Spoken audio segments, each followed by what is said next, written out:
तो आज के टॉपिक का नाम है ई इनवॉइस। ये ई वे बिल की तरह ही है।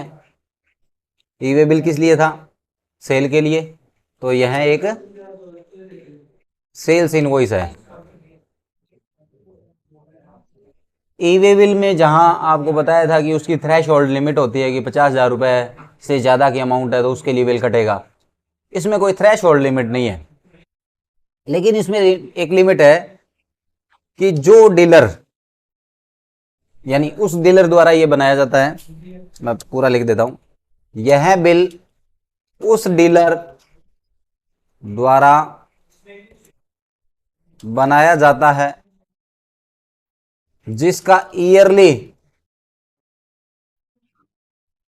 टर्नओवर 5 CR से ज्यादा हो। वो डीलर जिस भी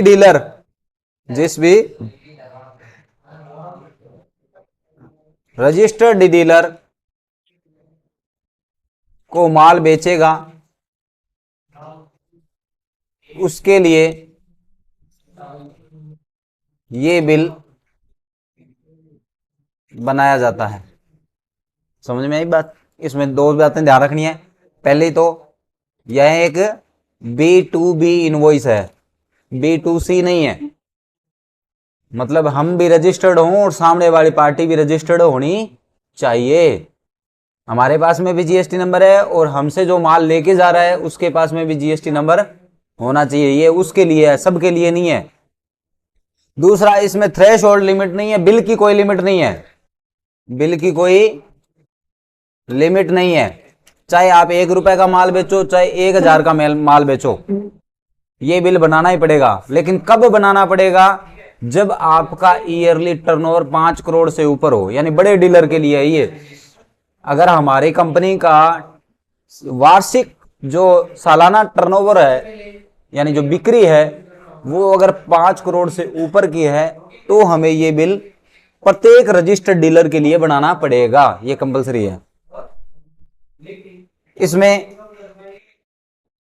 जैसे ही जनरेट करेंगे अपने को, तो इसमें एक अपने को क्या मिलेगा? IRN नंबर मिलेगा, इनवॉइस रेफरेंस नंबर, 64 डिजिट का हमें एक नंबर मिल जाएगा। और एक बिल पर क्या मिल जाएगा? QR कोड मिलेगा। सेम बिल के ऊपर QR कोड मिलेगा। जैसे ई वे बिल में तो क्या होता है, अलग से अपने को एक बिल मिल रहा है, प्रिंट आउट निकल रहा है। इसमें सेम जो सेल बिल है उसके ऊपर ही आपको एक QR कोड मिलेगा, बड़े रूप में QR कोड मिलेगा। इसमें कोई ट्रांसपोर्टर की डिटेल डालनी नहीं है, कोई ट्रांसपोर्टर की डिटेल नहीं डालनी। जहां ई वे बिल में हमें ट्रांसपोर्टर की डिटेल डालनी पड़ रही थी, इसमें कोई ऐसा प्रावधान नहीं है। तो ये कुछ मुख्य बातें हैं इसके लिए।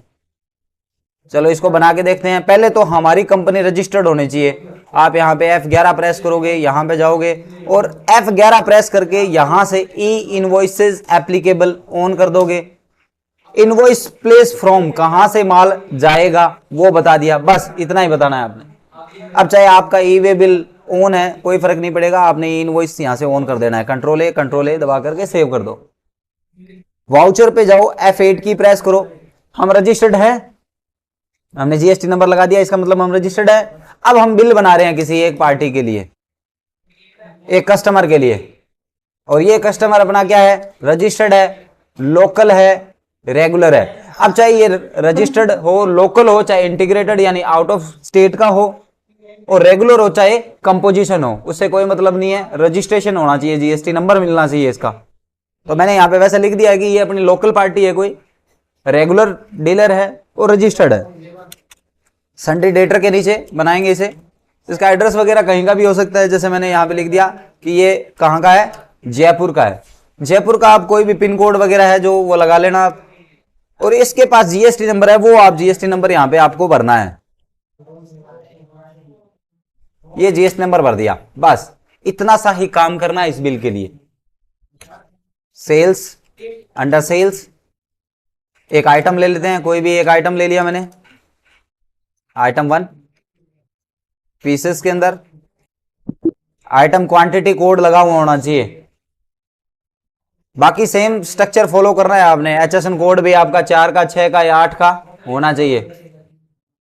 तो कोई भी मैंने एक ये ले लिया, कोई भी टैक्स है, मान लो इसके ऊपर 12% टैक्स है, ये ले लिया। 200 क्वांटिटी ले लिया, 50 रुपए के हिसाब से देखो 10,000 का ही हुआ है, मतलब 50,000 के ऊपर नहीं हुआ है। तो इसको वैसे थ्रेशोल्ड से कोई लेना देना नहीं है, फिर भी मैं एक बार छोटा बिल काट के बता रहा हूं आपको कि क्या छोटा बिल भी कटेगा इससे क्या। तो बिल्कुल, क्योंकि मैंने जैसे कहा है बिल की अमाउंट से कोई मतलब नहीं है। हमने ओन कब करेंगे हम इसको, जब हमारा वार्षिक टर्नओवर 5 करोड़ से ऊपर हो। उस डीलर के लिए ये, और सभी के लिए नहीं है, छोटे डीलर के लिए नहीं है, ये बड़े डीलर के लिए है ये बिल। अब इसे यस करेंगे।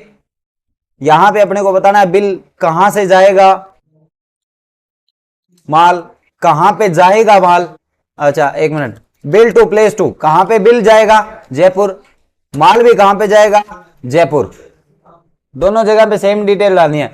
कई बार ऐसे होता है कि बिल तो सूरतगढ़ में भिजवाना है, उनकी ब्रांच सूरतगढ़ है, बिल तो यहां पे देना है, माल जयपुर भेजना है। तो उस केस में आप यहां पे लगाओगे, एंटर दबाओगे, एंटर एंटर एंटर दबाते हुए इसको क्या करोगे, जैसे ही सेव करोगे ये कहेगा ई वे बिल बनाना है क्या, हमने कहा यस। और ये कह रहा है mandatory information for E way bill is not specified, यानी कुछ गलतियां रह गई है, उन गलतियों को सुधार करो। देखते हैं क्या गलतियां रह गई है। तो डिस्प्ले पे जाएंगे, स्टैच्यूरी रिपोर्ट, जीएसटी रिपोर्ट, और ई वे बिल के ऊपर देखो ई इनवॉइस आ गया। अब देखो क्या दिक्कत आ रही है, मिसमैच बिटवीन बिल और पार्टी स्टेट। तो यहां पे जो पिन नंबर दिया गया है वो सही नहीं दिया गया है। तो आप इग्नोर भी कर सकते हो इसको, वैलिडेशन इग्नोर कर दो, इग्नोर वैलिडेशन। अब ये आ गया, अब इसको सेंड कर दो, ऑल्ट ई प्रेस करके ई इनवॉइस सेंड करो और एक्सपोर्ट ऑनलाइन, एंटर दबाओ। यहां पे वही सेम चीज पूछेगा, यूजर आईडी और पासवर्ड। अब हम एक सही और काट के देख लेते हैं। एक मैं कस्टमर 2 नाम से बना रहा हूं, सन्ड्री डेटर का बना रहा हूं, इसका पिन कोड लगा दिया मैंने, इसका जीएसटी नंबर भर दिया। अच्छा इसका एड्रेस नहीं भरा, एड्रेस भी भर दो, सूरतगढ़ मैंने कुछ लिख दिया यहां पे, सेव कर दिया इसे। ठीक है, पहले तो अपना चेक कर लेते हैं डिटेल। अल्टर पे जाके पिन कोड देखो लगा हुआ है क्या, लगा हुआ है, सारी चीज डिटेल लगी हुई है।